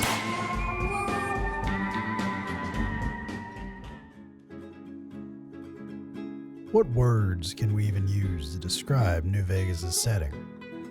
Sci-fi, Western, post-apocalypse, rich futurism, horror? Turns out, all the above. New Vegas rides into town like a radioactive tumbleweed on a hot desert breeze, blending these genres so seamlessly you don't even question it as your spurs go jingle, jangle, jingle along the untamed frontier. Didn't quite sit right with classic Fallout fans. All dozen of them. When Black Isle's Van Buren got nixed. Ain't nothing short of a miracle how all the pieces fell in line, giving them another chance at a true sequel to Fallout 2 for most of the original Trailblazers. It's rough around the edges. The engine's barely held together with duct tape and chewing gum. The Mojave ain't exactly a sight for sore eyes, and the shooting's clunkier than a busted wagon wheel, even by 2010 standards, and it crashes at the drop of a hat. Through thick and thin, it remains a cherished darling among hardcore RPG enthusiasts going on 15 years. Dedicated modders have been burning the midnight oil ever since, mending its cracks and setting right what Obsidian never had the chance to finish. The focus on player agency, nuanced faction dynamics, and a quest structure that's split like the branches of a mighty oak. These are the fixins that make Fallout New Vegas, unpolished gem that it is, shine as the gold standard for what a role-playing game ought to be. Ain't about following a straight and narrow path. Instead, it hands you the reins to blaze your own trail. While Bethesda keeps mishandling the series flush with time and a bounty of resources, Obsidian did it in a cave with a box of scraps. Well, time rolls on. Maybe Fallout ain't what it used to be, but New Vegas gave us one last sunset worth riding into.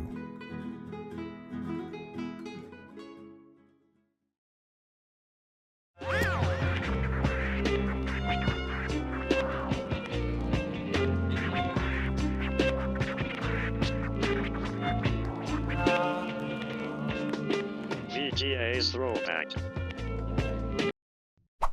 Least Worst Award for Least Worst Game of the Year. Bayonetta 2.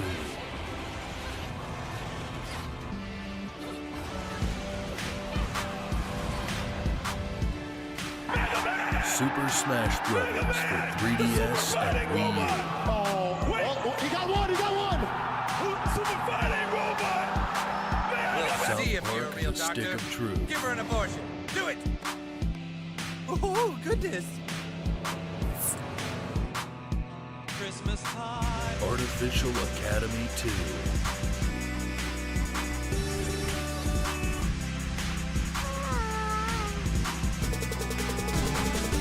Shovel Knight.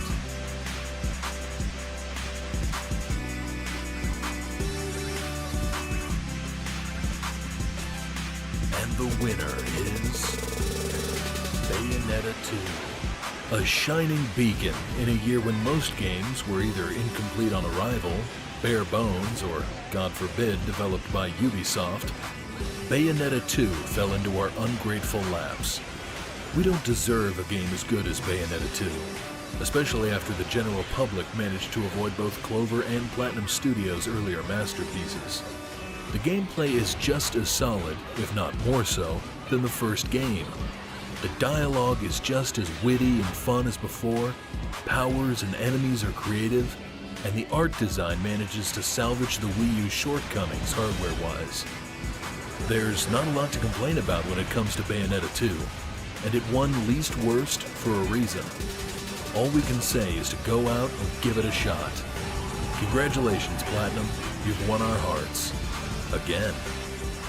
Can we pretend that airplanes in the night sky are like shooting stars? I could really use a wish right now, wish right now, wish right now.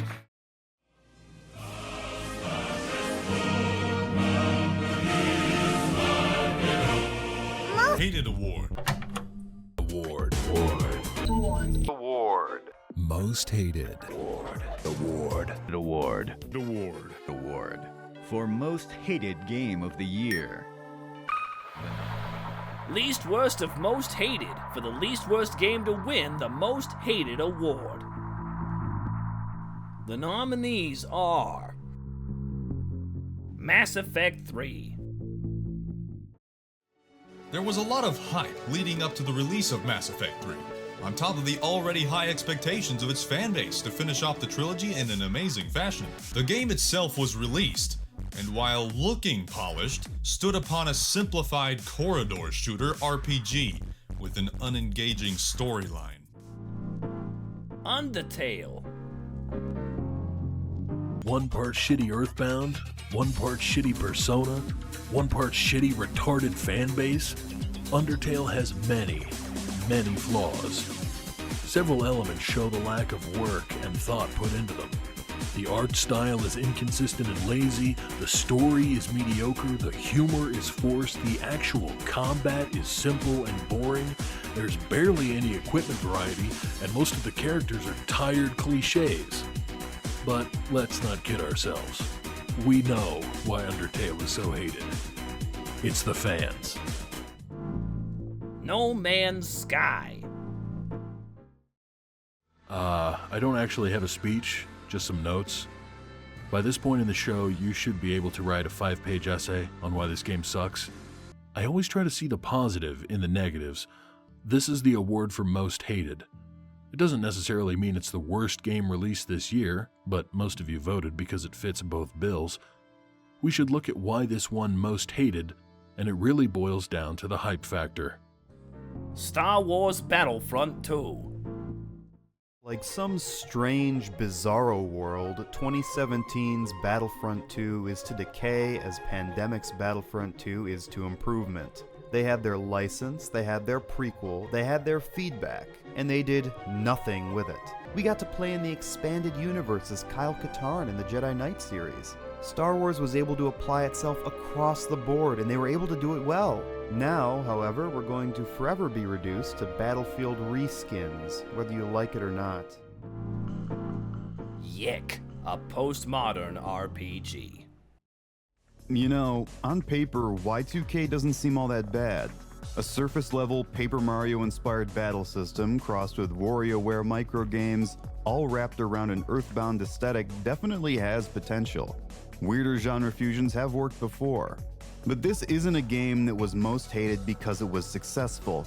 Y2K's sales were at best modest, and it was mostly promoted through word of mouth and by the developers at gaming conventions. Everyone seems to have a bone to pick with these guys. And on the topic of bone, I think I'm gonna...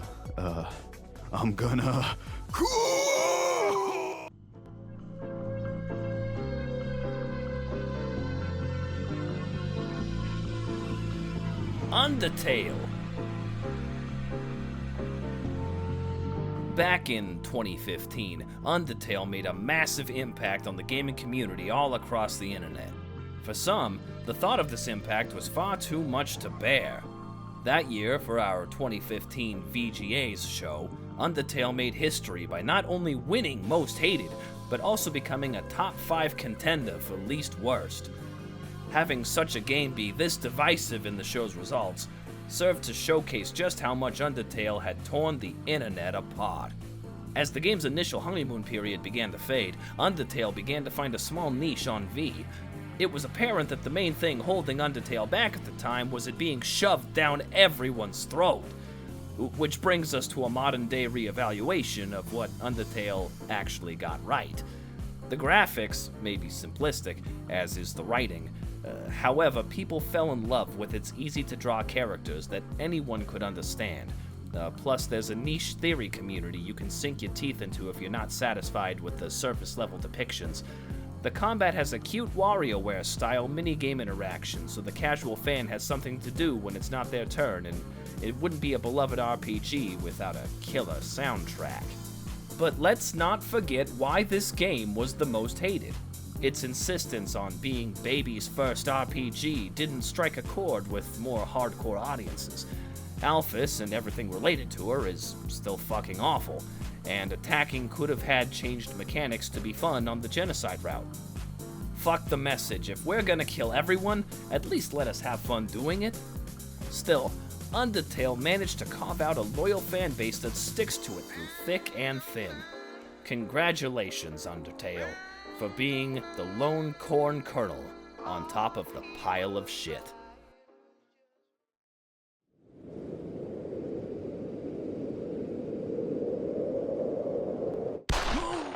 Most Hated Award for Most Hated Game of the Year. The nominees are Conquered,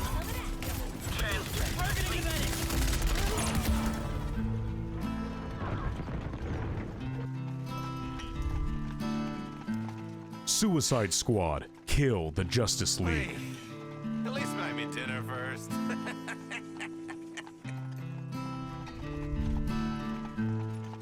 Star Wars Outlaws,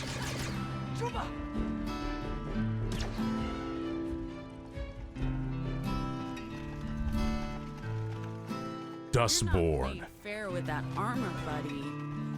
Carrying a baseball bat here, not a bazooka. Should have thought this.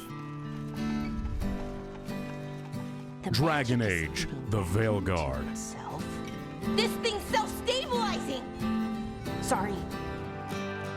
And you could have it all. My empire of dirt. I will let Conquered. I will make. Is this what you really want, V? Do you want to beat up a game when it's already down? Well, you may or may not know that much about Conquered, but we bothered to do the research, and to be frank, you weren't missing out. Outside of the ridiculous characters' designs, the world they lived in had as much care put into it as its naming conventions. Take a noun, put the in front of it, and somehow that's supposed to make it important to the players? The gunplay and arenas can't even rely on visuals to make up for their lack of impact, because they're both dull to play and to look at. Special effects are low effort and sound like a soft fart. But it don't matter. None of this matters. The game is dead, and good riddance to bad rubbish. But those are not the reasons this game is here. No. What places this as most hated is less about the game itself and more what it's supposed to represent. For the third straight year in a row, we hand the crown to a soulless money pit that killed the studio that made it. Once is an accident, twice is a coincidence, the third time means it's a pattern. At the end of the day, this game and others like this are here because of you, V, and other gamers alike. Yes, you are the reason why the Western AAA industry is failing. If only you understood the greatness of Baz's character, maybe we wouldn't be in this mess. But no, you just had to not buy the game. Tell me, was it worth it? It absolutely was. Worth $400 million fucking dollars. Thank you, Conquered, for being the best entertainment this year that we didn't spend our money on. Thank you!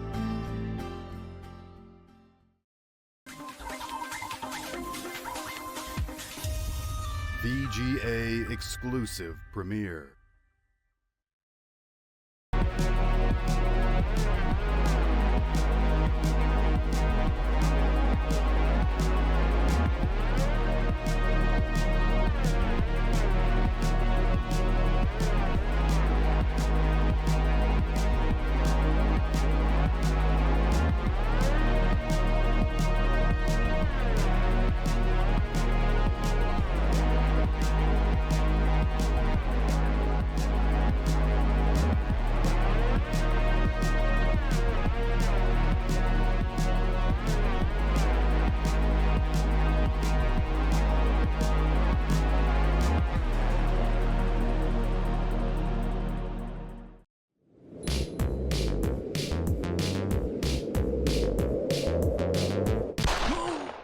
Least Worst Award for Least Worst Game of the Year. The nominees are Helldivers 2,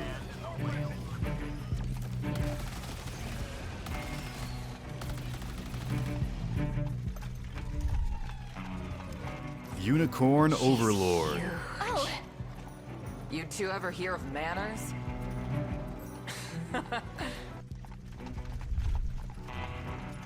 Balatro,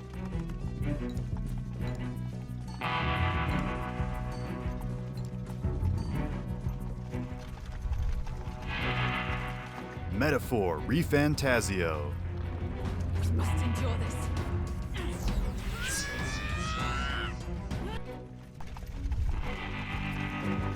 Warhammer 40K Space Marine 2.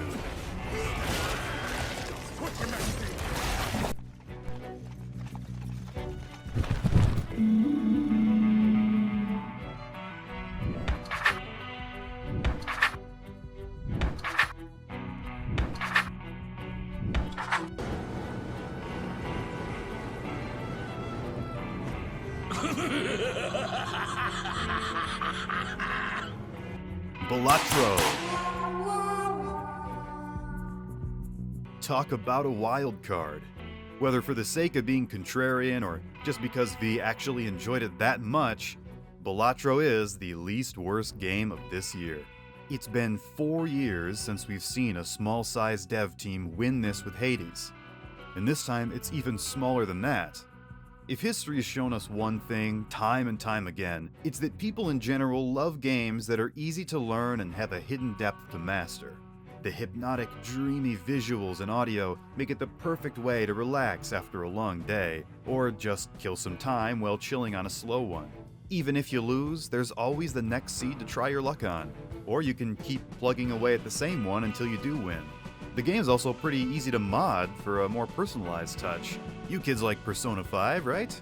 It certainly doesn't hurt that Balatro's very design makes it accessible in such a genuine way that no amount of arachnophobia filters could ever hope to match. Its wide-scale availability on all platforms definitely helps as well. Sorry, George. Maybe if Vanillaware put their next game on PC, V might vote differently. Well, well.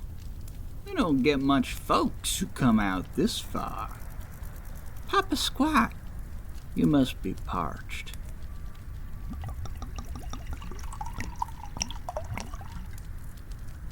I reckon you're here, same as everybody else. Looking for them little shining nuggets, ain't ye? Judging by the mud on your Levi's, you've been pretty deep in the muck.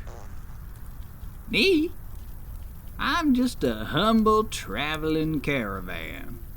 Folks pay me in stories as much as they do coin. And when everybody's sifting through the crap and the slop, keeping an open ear can be more valuable than digging holes. I don't have much the patience for menial labor, so I just let all the others do the work while I get the spoils. Hey, you should try it sometime. Get out of the slop, kick your feet up, and listen to some strange recommendations. Gold is easier to find the less people know about it. Yes, sir. Soon as I built up enough funds, I went independent and only checked up on those bigger companies so I could steal their ideas. Oh, shoot. There I go talking up my successes again. Guess I'm not so humble after all. Oh, don't look so glum, stranger. The future is still yours to make. The caravan business may be my business, but that don't make panning for gold any less valuable. If you catch a little speck, a glistening yellow sign of hope, dig till the well runs dry. And keep this in mind. Sometimes the search is more of a reward than the games you played to get there.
碇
司令の敵は使徒だけではなかった。ネルフを快く思わない人々が第三神道教師全ての電源を止める。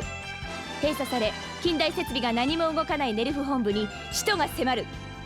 ひたすら地下をさまよい続ける3人の少年少女は果たして使徒迎撃に間に合うのか。次回静止した闇の中で。さーてこの次もサービス。